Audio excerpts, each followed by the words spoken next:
Cincinnati Reds have done the absolute improbable by defeating the club considered to be the best in Major League Baseball, and they've done it in a 4-game series sweep.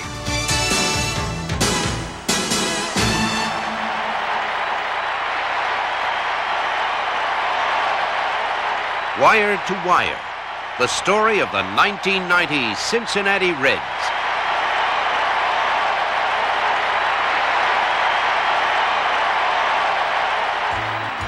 The Reds went to spring training convinced they could contend in the National League West, but they also knew there was no substitute for hard work. Now, if the second baseman has the pickoff play on, he's going to come up. Let's say the guy comes up setting home. He's going to come back. You see the back of his head, you go. Ready. Out. That's it, Chris. Good. All right. Very good. 1990 was to be a whole new ballgame for the Cincinnati Reds, and that new look began with the hiring of Lou Piniella, a lifelong American leaguer. It was extremely important to get the right person in here, and of course everybody kept saying, well, he's the American League. I think, now let me think. The American League has first base, second base, third base, a home base. We have, what, 4 balls and 3 strikes?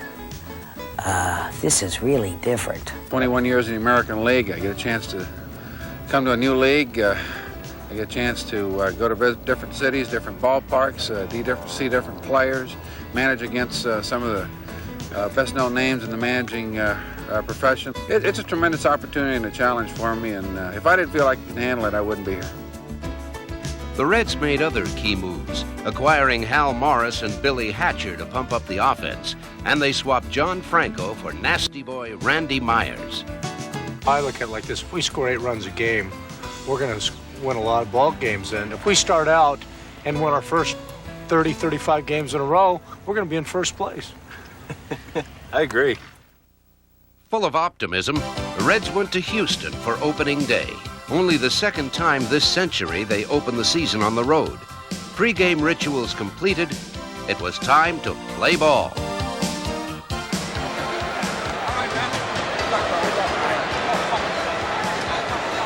Come on, Chris.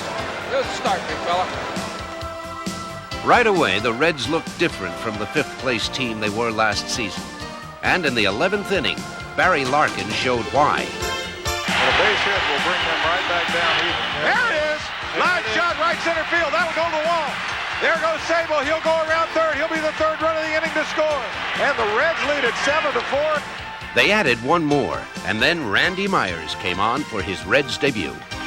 Will it be win number 1 on this slider down our way? Yes, it will. Myers strikes out Franklin Stubbs, and the Cincinnati Reds have given Lou Piniella his first National League win. It was an exciting day for me. First managing assignment with the Reds. Opening day in Houston, packed house, and we won in 11 innings. Barry Larkin got a big triple for us, and it got us swinging. The Reds were off and running. They whipped the Astros and marched on through Atlanta in a blaze of April glory, bashing 10 hits in each of their first 6 games. They were the hottest team in baseball, and they were just getting warmed up. Strike 3, got him looking. Oh, take a walk, and there it is. Reds win.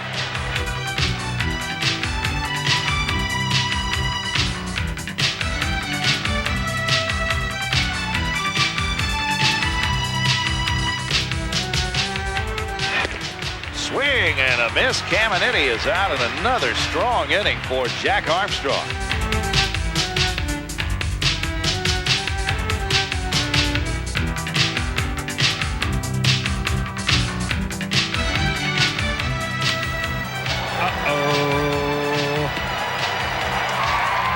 Sabo's 3rd homer of the year, and of the series, he now has 6 RBI. The Reds won their first 6 games, all on the road, and then came home to Riverfront for the home opener against the Padres, and they didn't disappoint. Randy Myers came on to protect a 2-1 lead, and thanks to the defense behind him, the Reds ran their record to a perfect 7-0. They won again the next night to make it 8 straight.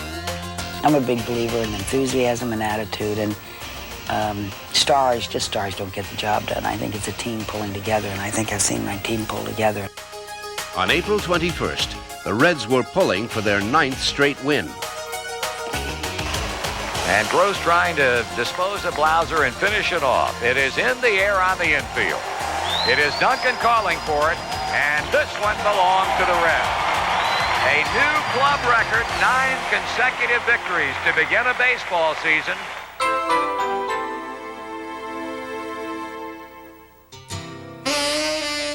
Three days later, at the Vet in Philadelphia, it looked as if Cincinnati's great start would come to a screeching halt when Eric Davis slid into third. The ball definitely beat him, and now Davis is injured on the steal of third. Eric Davis now is limping, and along with trainer Larry Starr, Davis may have to leave this ball game. Losing Davis for almost a month could have been disastrous, were it not for young pitching stars like Jack Armstrong, who jumped off to a 5-game winning streak. What more could a manager ask of the new kid who just won the job in spring training? I wanted to have an infusion of at least one young kid in our starting staff, and when I went to spring training, the job was open. Armstrong grabbed it. I was very impressed with the way he pitched down in Florida, and early in the season he was unhittable, throwing strikes, being aggressive, going after hitters. Strike call. Good pitch. Breaking ball, he doesn't get it. And Armstrong has his third strikeout of the night. Armstrong won 8 of his first 9 starts, proof that his hard work was paying off. I put a lot into the offseason and my preseason conditioning. I wanted to come out of the blocks really strong. Initially just to become part of the team, a big part of the team. And then as that came to pass, to keep going out and giving a strong outing every 5th day. It was on May 3rd against the Mets that Armstrong won his 5th in a row, and the Reds left New York 14-5.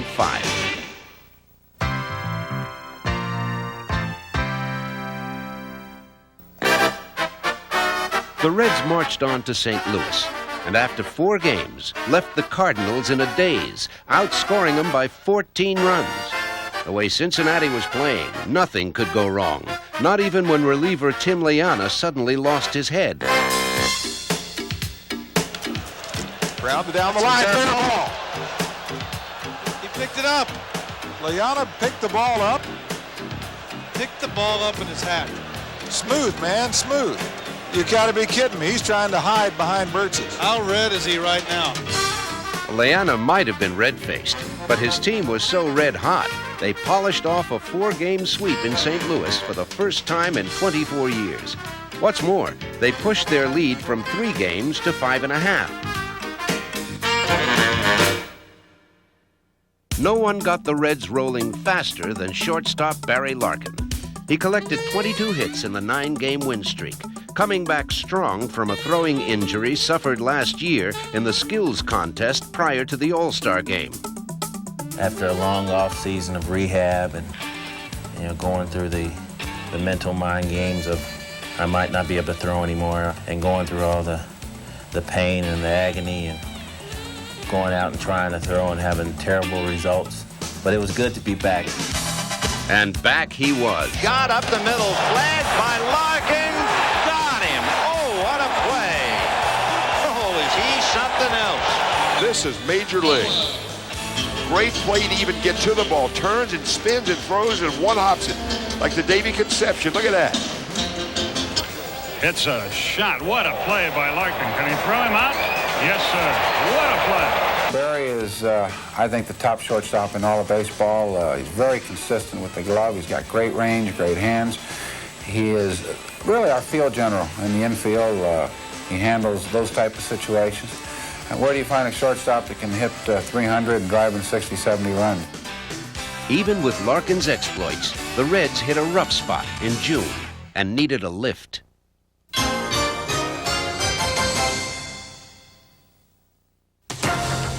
On June 13th, they got it. They got their bats back in the swing and took off.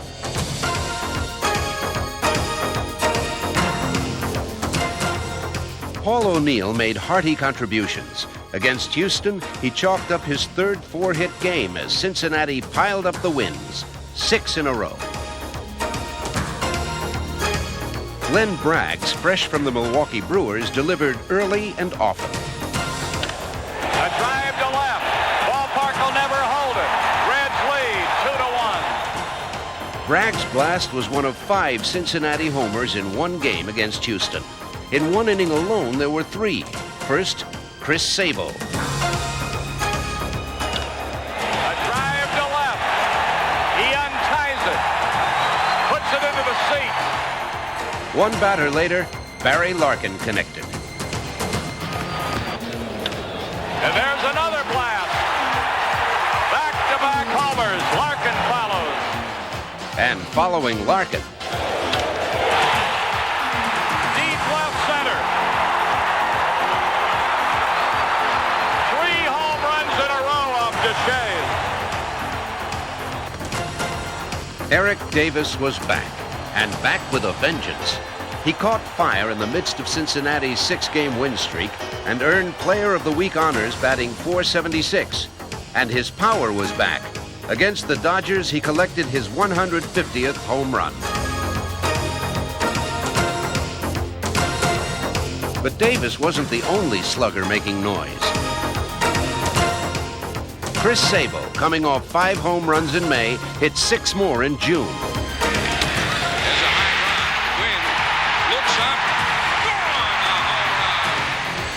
Sabo was a big part of Cincinnati's thrilling first half, using a little bit of everything to beat the opposition.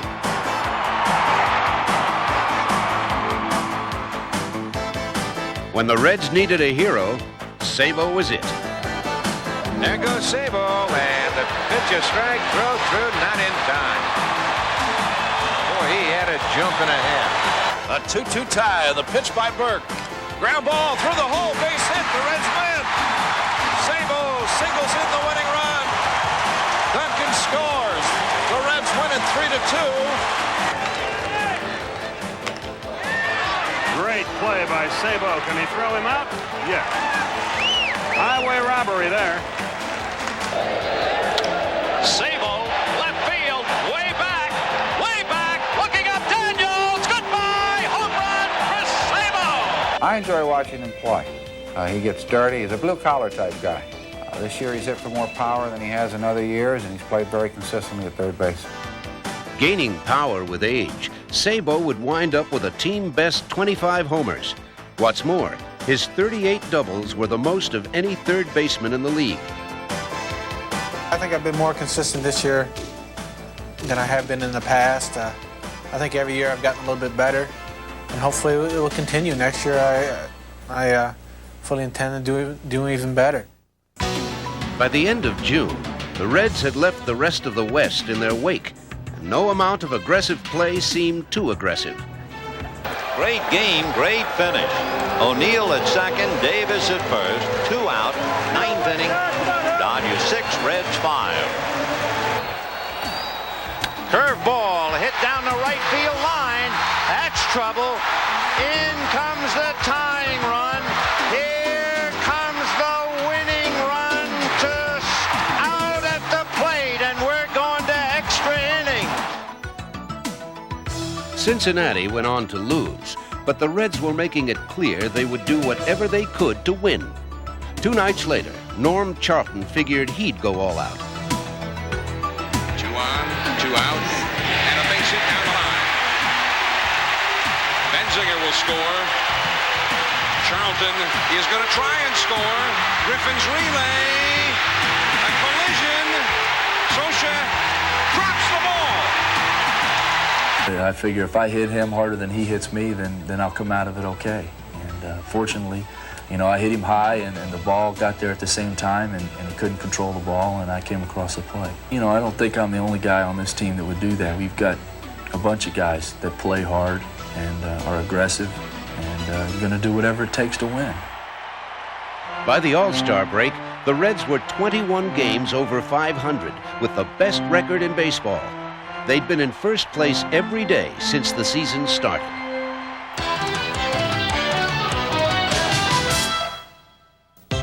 On July 10th, the Reds sent 5 All-Stars to Wrigley Field, the biggest contingent of any National League team. Chris Sabo was the popular choice at third. Playing third base from the Cincinnati Reds, Chris Sabo. Jack Armstrong, on the strength of an 11-3 first half, was honored with the starting assignment and threw 2 shutout innings. The other Reds All-Stars included Nasty Boy Rob Dibble, shortstop Barry Larkin, making his 3rd straight All-Star appearance, and the other Nasty Boy, Randy Myers. Though the Nationals lost, 5 Cincinnati Reds ended the first half in a Midsummer Night's Dream.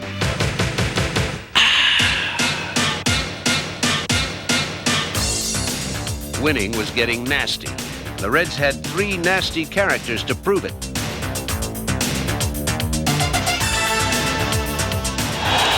He got him. Dibble strikes out the side. Swing and a miss. He got him with the slider. Randy Myers shuts down the Pirates here in the 9th inning. 2-2 pitch to Matt Williams. Way out in front, and he struck him out. A nasty boy, a guy who really works his tail off on the field, has a good time, tries to earn the respect of his peers, and just is basically kind of a cut above the regular player. He wants to be fair and square, but with a little intimidation added in. Well, on the field, somebody who's got a lot of to him and everything. I think it's just a matter of the way we approach the game when we're on the field.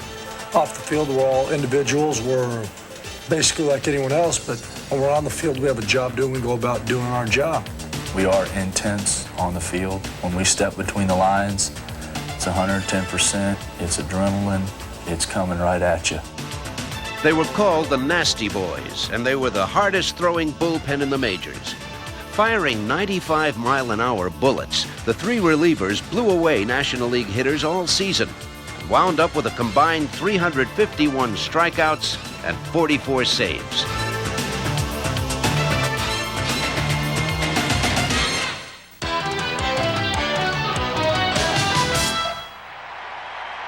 On July 23rd, the Reds went to San Diego and boosted their lead to its highest point of the season, 11 games. But where everything had gone right, suddenly it was all going wrong. One day after reaching their peak, the Reds went into a tailspin and skidded through 8 straight losses, and their lead started to shrink. High fly ball, left field, 5.5 back. Giants sweep the Reds.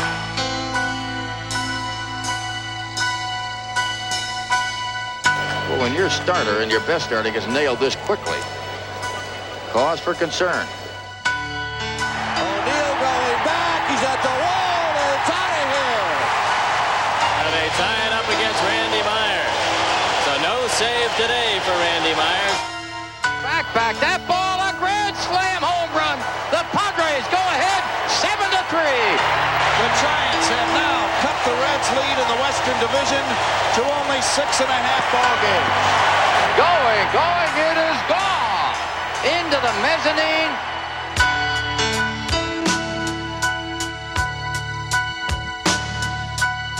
The Cincinnati Reds, who started out 30-12 at the beginning of this year, have fallen on some hard times.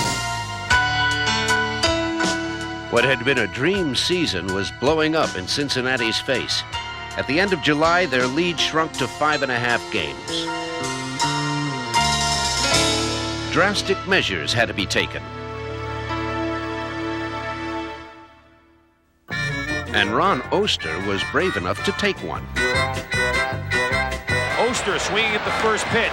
And if you're wondering where's the hair under his helmet, last night after the 8th straight loss, Oster shaved his head. Center fielder. Had the head shaved by Eric Davis. It's like a Hare Krishna from the LA airport. Kareem Abdul-Oster. We lost the 8th game in LA and 8 straight, and I went in and I was trying to get 8 guys to shave their heads, and nobody would do it. You know, I was supposed to do that too, but I didn't. My wife didn't want me to. What I originally wanted to do is just try to take our mind off the game, off the 8-game losing streak a little bit. Guys rallied around that. We relaxed. It showed the guys that, hey, we can still have fun and get back to where we're supposed to be. It was a lighthearted moment, and we got a good kick out of it. And I'm just worried about if it's ever going to go back. If I had to do it over again, I don't know if I'd do it again because of the feedback I got at home, but it turned out all right. The Reds recovered and were still in first, but their lead was down to 3.5 games.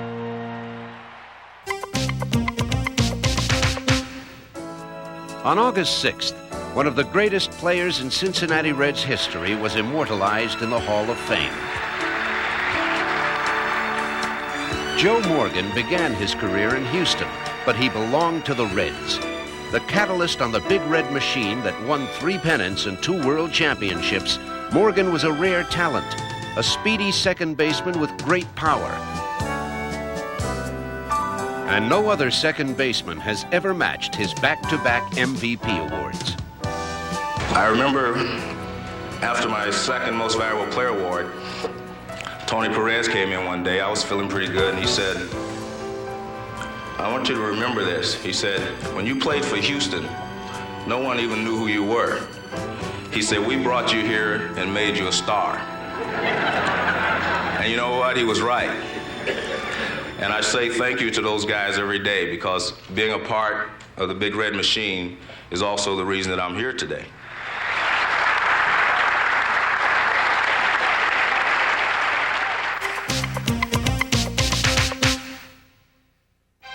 The Reds had built their lead back up to 5.5 when the second-place Giants came in for a critical 4-game series. The Reds took advantage of the slumping Giants and won 2 of the first 3 games. And then, prior to the 4th game, Lou Piniella caused a stir when he predicted a victory in the finale. It was a humdinger of a prediction, and in the very first inning, it was put in serious jeopardy when Matt Williams came up with 2 on. Davis, deep center field, and it is gone. 3-run homer for Matt Williams, scoring Clark, scoring Mitchell, and right behind him, here comes Matt, and the Giants lead 4-0. The Reds got 1 run back, and then in the 4th, Joe Oliver came up with 2 on. Left field, Mitchell going back. He's at the wall. It's off the wall. O'Neill is going to score. Duncan is going to score, and the Reds have got the lead. Randy Myers came on to save it. The victory pretty much knocked the Giants out of contention and made a profit out of Piniella. As a manager, I've got to feel confident about our ball club. That's not cockiness. I just felt that our ball club would come out here today and play a good ball game and win it. Now, I'm sure that Roger felt the same way about his ball club. He just didn't say it. I did. But I'm not in the business of predicting outcomes. Believe me, that'll be the last time I do it. You learn, too. But Piniella was in the business of winning, an attitude he brought to the Reds last winter. How's it feel? Feels great. Really does. Brilliant. There's a tremendous opportunity, and I told Marge that I don't plan to disappoint her at all. But Piniella faced a big challenge. The Reds finished second 4 times, and last year came in 5th. They were running out of promises. This is a ball club that many had picked to win the division a few years back. At a ball club that had played together for 4 or 5 years. It reminded me a lot of the '76 Yankees. It was a team that was on the verge of winning, and this was a year to get it done. The Reds couldn't get it done without Jose Rijo. He rebounded from a strained right shoulder to lead the Reds down the stretch. In the last 5 weeks, going 6-2. Jose has been just outstanding. You know, he's been one of our big game pitchers. When we need him to have a good game, then he's had it. The way I feel right now, I feel very healthy, you know. And when I feel that way, I'm going to be tough to beat. I'm not going to be unbeatable, but I'm going to be real tough to beat because I won't give nobody nothing, you know, real good to, to hit. Tom Browning may have had as much confidence, but he suffered through a season of hard luck, getting little support from the Cincinnati offense and getting injured in mid-August. Still, he led the team with 15 wins.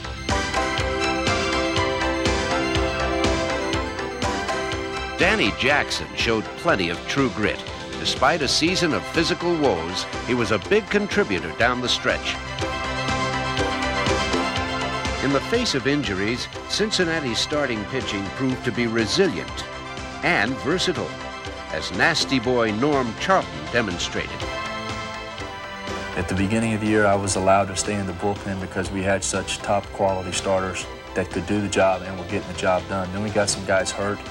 They said, well, you know, we're looking to win a pennant this year. We don't want to entrust it to a younger guy, but you know, they wanted to give it to somebody who's had some experience, and so they gave it to me. Hopefully, I've helped the team. He's pitched big ball games for us, and you know, he's a versatile type guy. If you put him in the bullpen, he's going to do a good job for you. If you put him in the starting rotation, he's going to do a good job for you, and he's a competitor on the mound. Behind the plate, Jeff Reed was a worthy competitor in the second half. As the Reds suddenly found themselves in the throes of a tough pennant race, Reed hit close to 300 in the last 2 months and filled in admirably as the number 2 catcher behind Joe Oliver. Getting his biggest taste of the majors yet, Oliver handled the catching chores like a pro right off the gridiron.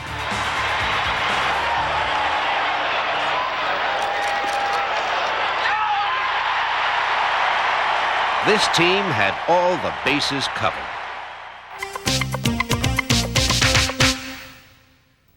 The Reds acquired veteran second baseman Bill Doran at the end of August and could now go into the pennant stretch looking all the more convincing. He's a gamer, and you know, he goes out there and plays hard every day, wants to win, and he brought over some experience, and you know, he's kept guys loose on the bench, and you know, he knows how to win, and he knows what it's like to play at this level for a 162-game schedule, and he's done a good job. Playing for the Reds meant that Doran was back home in Cincinnati. But he had even more reason to be motivated. When I got here, the quality of the people made it nice. You know, it's always nice to go to your hometown, but if you're involved with a group of guys that you don't particularly care for, then what's the use? But I happen to be involved with a great bunch of guys, and it's made it worthwhile. The Reds may have been in the thick of a pennant race, but a little time off for Family Day may have been just the thing to ease the pressure.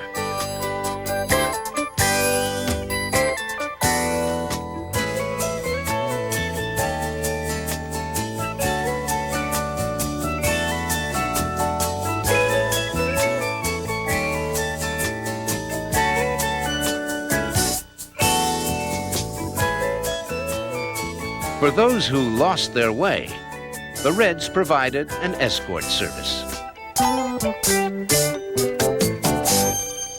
But now, back to the pennant race. On September 14th, Reds fans gathered at Riverfront for a showdown against the Dodgers, who had pulled within 6.5 games. In the opener, Tim Layana was in a hole, facing ex-Red Cal Daniels. And he hits it hard, straightaway center field. Grand slam! The Dodgers scored 8 runs in the inning and crushed the Reds 10-4. Lou Piniella was understandably worried. In the last month, the Dodgers had moved ahead of the Giants and were coming on strong. A little good luck from Schatzy wasn't doing the trick, and the next night, neither were the Cincinnati Bats. Fastball got him looking. And the Dodger bench explodes, and the Dodgers have cut it to 4.5. 4.5 games, the closest anyone had come to the Reds since May. The Reds needed to get their offense going again, and their fans needed to get loud.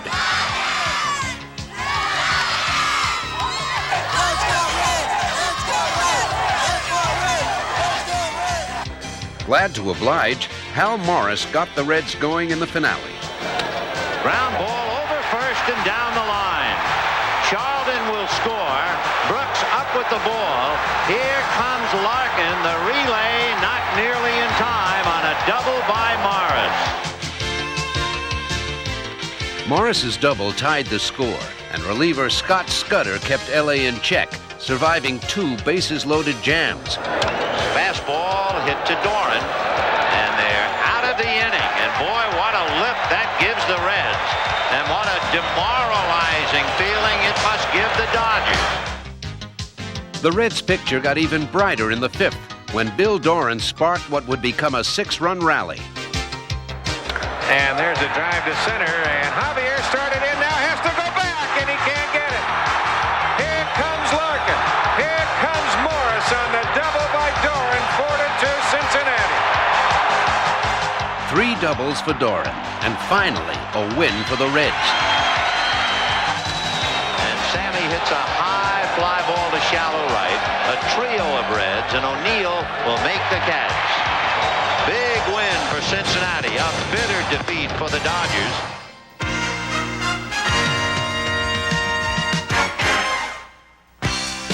Sporting a 3.5-game lead, the Reds went to San Diego and made noise.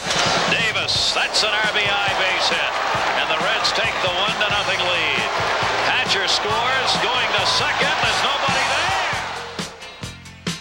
In the opener, the Reds scored 7 runs in the first 2 innings, and in another clutch performance, Jose Rijo coasted to victory. Yeah, that should be the ball game. Left center field.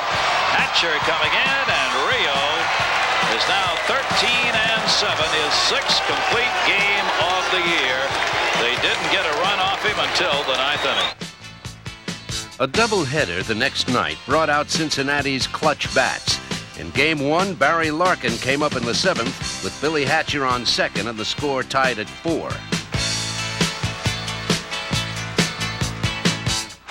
Larkin's single untied it and proved to be the game winner as the Reds battled back from a 3-run deficit.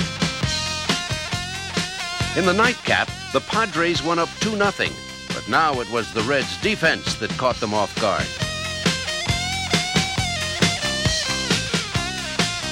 Eric Davis had this game covered, in the field and at the plate. Davis's 2 hits and 3 RBIs sparked Cincinnati's 2nd straight comeback. Glenn Braggs brought home the go-ahead run in the 6th, and an inning later, the Reds added 6 runs for good measure.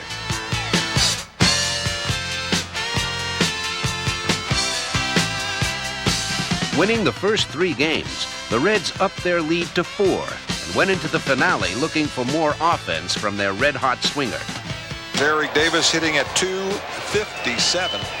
3 for 4 on the day. He has scored 3 runs, singled 3 times, twice in the infield.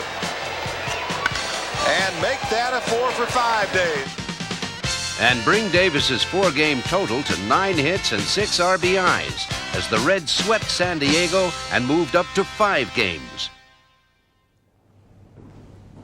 The magic number brought the clinch within easy reach, but nothing was coming easy. 2 days later, the Reds were shut out by the Braves, 10-0. Once again, it was up to Senor Smoke. 2-2.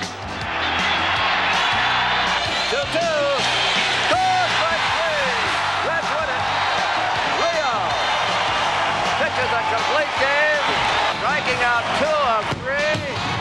In the 9th, he has 11 strikeouts. And it almost looked like the fireworks say, Cincinnati, you're home free. While the pennant race was plenty hot, welcome another race at Riverfront. This was the Cheetah Race, and the fastest Red on 2 legs, Billy Bates, was up against the fastest animal on 4 legs, the cheetah. The race is a 100-yard dash, and we're going to give the runner about a 5-second start. The cheetah is trained to chase a lure, and he will come zooming in from center field. I get like a 5-second head start, I think, and then they release the cheetah, and he comes blowing right by me. After a pre-race rubdown from Randy Myers, the race was on.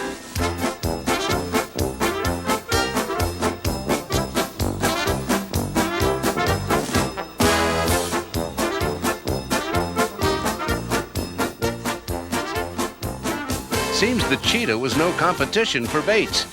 As for the Reds, their race was getting down to the finish as the magic number was falling fast.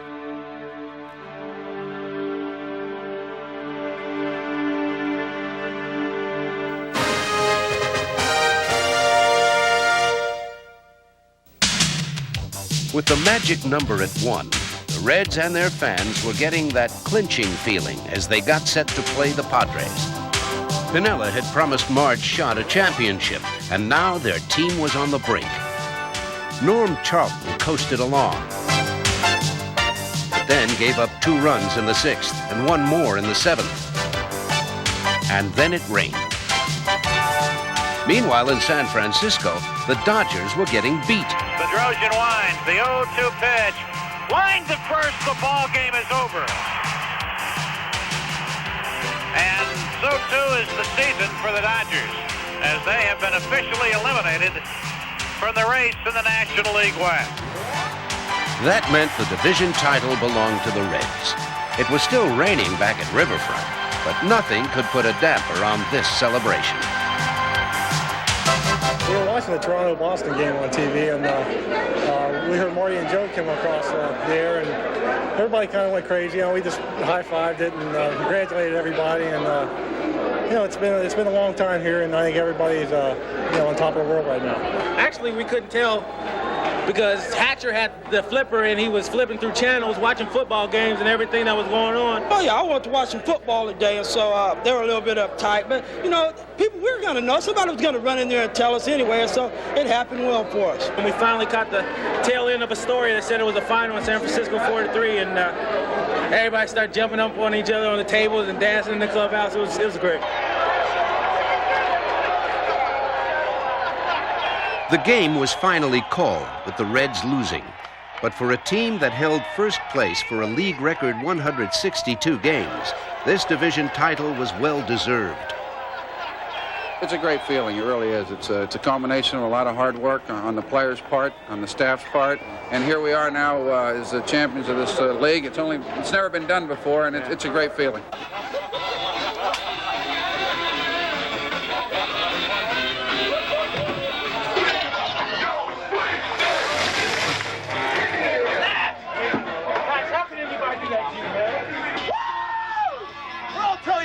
This Reds team has been on top from day one, and we're going to stay there. And all you out in the American League, you better look out, because we got something for you. The celebration was sweet. But a week later, it was time to get down to postseason business and face the Pittsburgh Pirates, the gritty champions of the East who were heavily favored against the Reds. Cincinnati got some bad news just before the playoffs when it was learned that Bill Doran would be out for the postseason. On to Riverfront for Game 1. Champion T-shirt! How about those Reds? Cincinnati Post and Inquirer, special playoff section.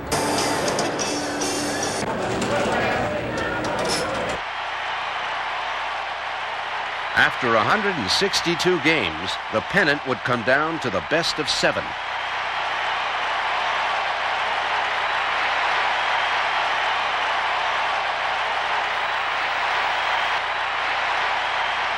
In the opener, the Reds jumped out in front when Hal Morris gave Cincinnati a 1-0 lead.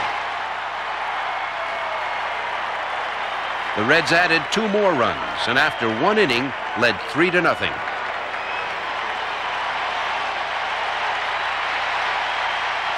But Cincinnati couldn't hold the lead. The Pirates got 1 run, and then in the 5th, Sid Bream smashed a 2-run homer to tie it and send Pittsburgh on to a 4-3 comeback win.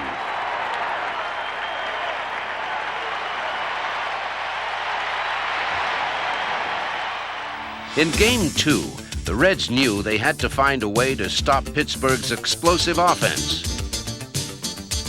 That job fell to Tom Browning, who was facing Cy Young Award winner Doug Drabeck. And he was facing a red-hot Paul O'Neill. O'Neill hits it to left field pretty well. Finds it back at the track. Up against, and the Reds lead. It's a double for O'Neill, who's driven in both runs.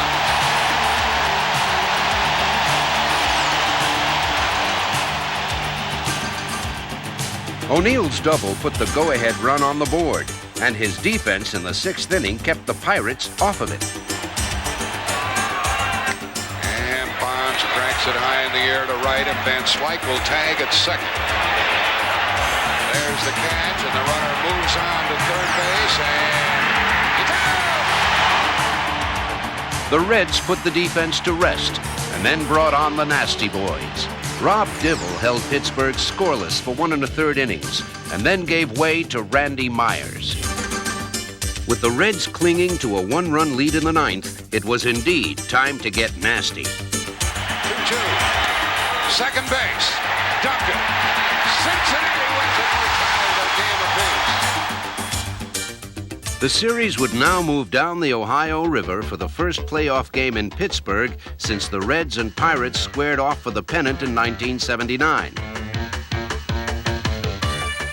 Pittsburgh fans may have been dressed to kill, but in the 5th inning, the Reds were about to do in the Pirates. With the score tied and 2 on, Zane Smith was in for a surprise from Mariano Duncan. Deep into left field, might leave the park. It is gone for a 3-run homer. And it's 5-2 Cincinnati. Well, the Pirates were thinking double play, but the batter was thinking something else. Duncan drove in 4 runs all told, and the Reds got 3 superb efforts from the Nasty Boys. Randy Myers came on last and struck out 3 straight for his 2nd straight save as the Reds went up 2-1.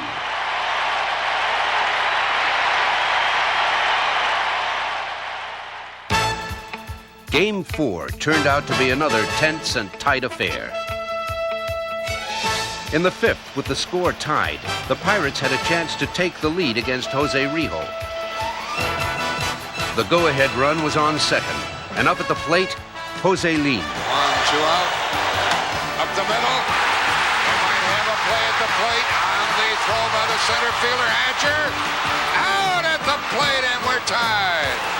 A single by Lane, and again that strong Cincinnati outfield defensively nails the man at the plate to win the inning. They're a very aggressive team. Any team that Jim Leyland has anything to do with, they're going to be an aggressive team. It's just, they force a lot of teams into mistakes early in the year with the running game. And it's just, right now it's happening for us. We're making good throws, and everything is happening our way right now. In the 7th, Chris Sabo kept things going Cincinnati's way. Sabo smashed a 2-run homer, and the Reds went up 4-2.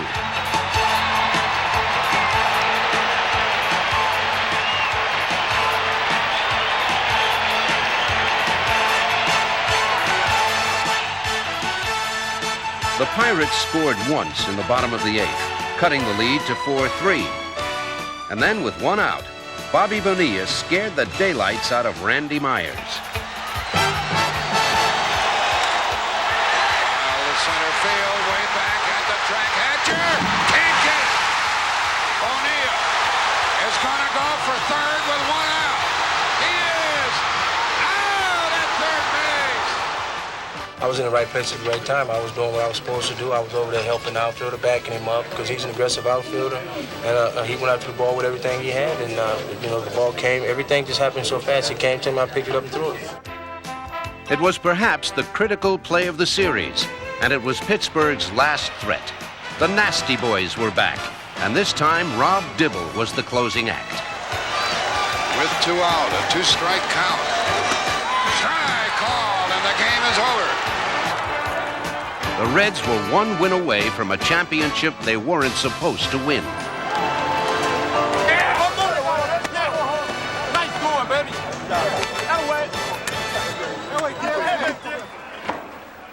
But the Pirates won Game 5 and sent the series back to Cincinnati for a 6th game.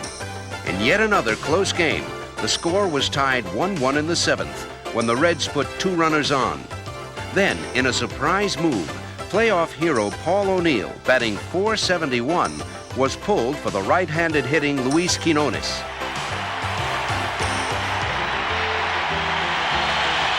Hatcher running. Base hit. Cincinnati leads. Hatcher to third. Quinones' hit silenced the second guessers and put the Reds on the verge. But in the ninth, with a runner on first, the Pirates came within inches of taking the lead. He is not going, and a fly ball into right field. Braggs is back near the wall, and he has it for the second out. How close was that? 2 out. Moments later, the upset that Cincinnati had been waiting for.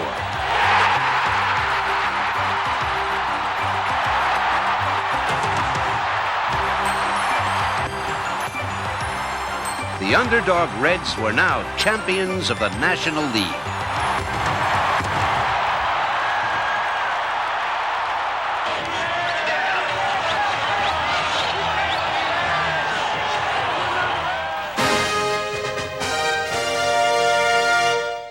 Well, there's a lot of excitement. It's been a long time for me. I told them I'm sick of being a bridesmaid, and now they keep saying you're a bride. I said, no, I'm not there yet. I'm just getting closer to the altar.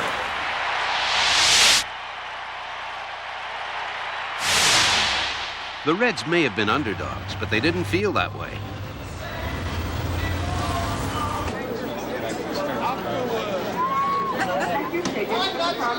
Hi there. How are you?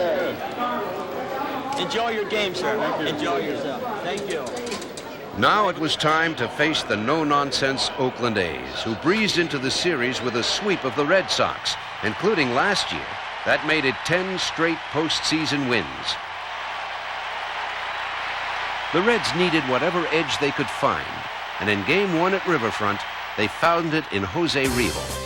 Pitching in his first World Series game, Rijo was fast and loose, and backed by his own personal cheering section. Let's go, Rijo! Rijo went at the A's with ease. He found his rhythm early and left hitter after hitter in his wake.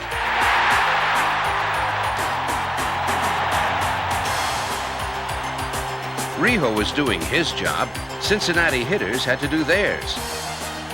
In the bottom of the first, Billy Hatcher walked, and then with 2 outs, Dave Stewart suddenly became a mere mortal, and Eric Davis a hero. Runner going. Fly ball to deep, deep center field. McGee back. It's going to go.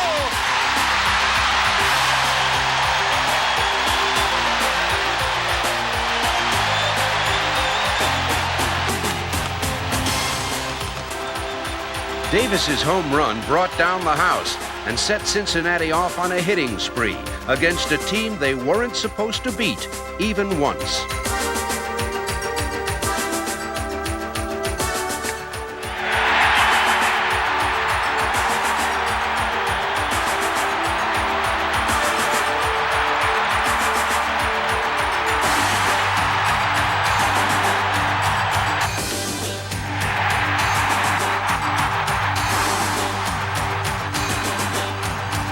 The only bashing in this game came from the Reds, who shut out the A's 7-0, and then brought on the Nasty Boys to finish him off. And McGee hits it to O'Neill.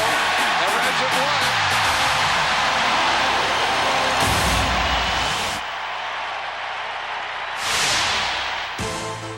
it. Still in Cincinnati for Game 2, the pregame rituals featured a visit from the First Lady. As for the Reds' first order of business, it was figuring out how to beat 27-game winner Bob Welch. In the 8th inning, trailing by a run, the Reds had the best man for the job. Billy Hatcher leads off. He's trying to set a record here. Hatcher flies to right in field and can't sync up. Cannot. It's off his glove. Hatcher's going to end up at third with nobody out. Tying run. The 7th consecutive hit for Billy Hatcher. The 8th straight time he's been on base. Hatcher's 7 straight hits set a World Series record. The next batter, Paul O'Neill, drew a walk to put runners at the corners. With 1 out, Tony La Russa called on left-hander Rick Honeycutt. Lou Piniella countered with the right-handed hitting Glenn Braggs, making his first series appearance. Braggs has a chance to tie the score. Honeycutt's thinking double play. And a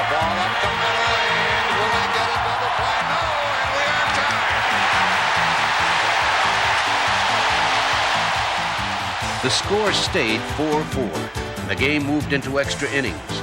The Reds now had to face Dennis Eckersley, coming off 4 straight postseason performances without a run. With 1 out, Cincinnati got 2 straight hits. And with 2 on, the Reds were looking for a hero. And the batter is Joe Oliver. He made the last out in the 8th inning and left 2 on. That ball is fair! Cincinnati's ahead! 2 games to none!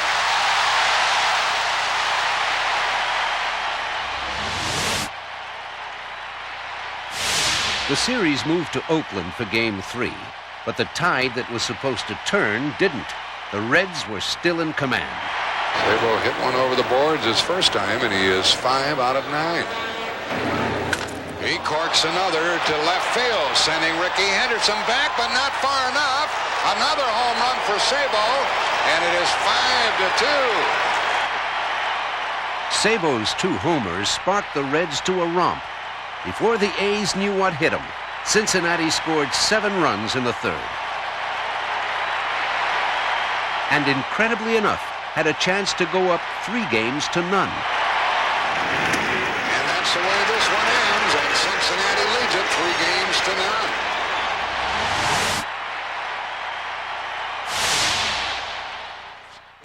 The impossible was now 1 game away. The upstart, confident Reds were in the unbelievable position of sweeping the Oakland A's. But to do it, the Reds would have to beat Dave Stewart for the 2nd time. They also found out they would have to lose the services of World Series hitting star Billy Hatcher, who was hit on the hand in the 1st inning. If that wasn't bad enough, in the bottom of the 1st, Eric Davis sustained a bruised kidney. And the Reds now lost a pair of bats that had produced 13 hits. But they were undaunted. For the 2nd time in the series, Jose Rijo delivered a virtuoso performance.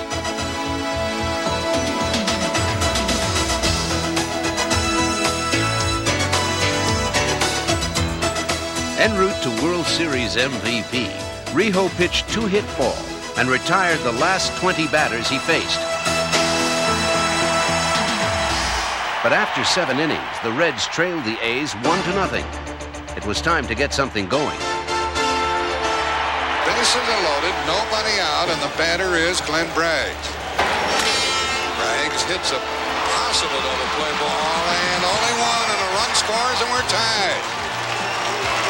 It is a 1-1 game on the infield out of the fielder's choice by Braggs.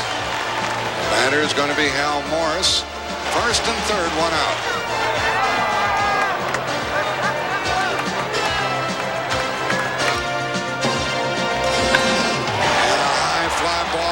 Will put Cincinnati on top. The runner tags. They could never throw him out. The throw goes into 2nd base, and it's 2-1 Cincinnati.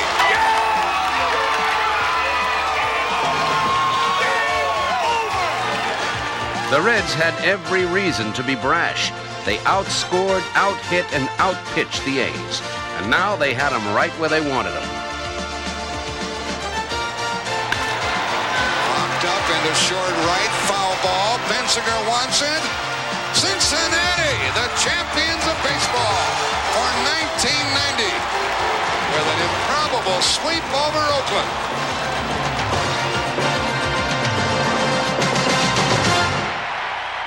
When we clinched our division, I knew that we were going to play very well in postseason play because we got the monkeys off our back. Remember, this club hadn't won in a while. And once you taste that winning feeling, that confidence really exudes. And once we beat the Pirates, I knew we'd be ready to play here against Oakland.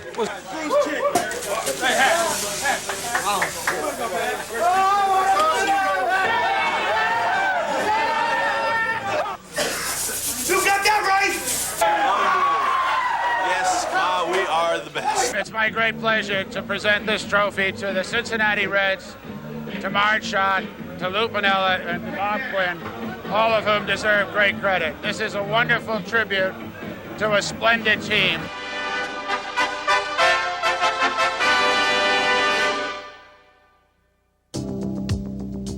On October 21st, the Reds came home to a throng of fans waiting for their heroes.